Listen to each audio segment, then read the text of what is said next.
Votre collectivité ou votre établissement a un effectif de moins de 50 agents? Une instance placée auprès du CIG à Pantin rend des avis importants relatifs à vos conditions de travail, votre santé et votre sécurité, etc. Cette instance, c'est le comité technique et comité d'hygiène, de sécurité et des conditions de travail, qui deviendra, après les élections professionnelles de décembre 2022, comité social territorial.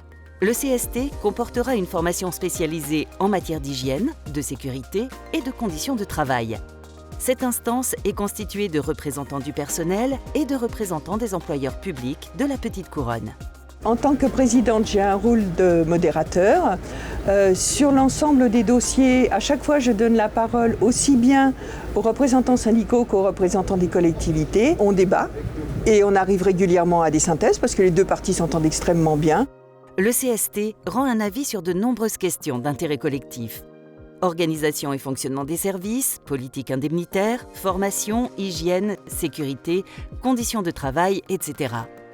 Son avis est consultatif. Pour autant, votre employeur doit obligatoirement le recueillir préalablement à sa décision pour qu'elle soit légale. Le futur CST va remplacer les organismes actuels au 1er janvier 2023, qui sont le CT et le CHSCT. Et il va reprendre les domaines dont s'occupent ces deux organismes. Il s'occupe de tout ce qui tourne autour de l'agent, mais pas l'agent en tant que tel, plutôt autour du collectif.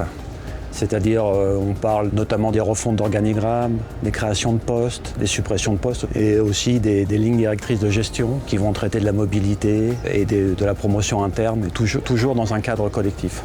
Le CIG assure uniquement le secrétariat. Il n'intervient pas dans les avis rendus par le CST, totalement indépendant.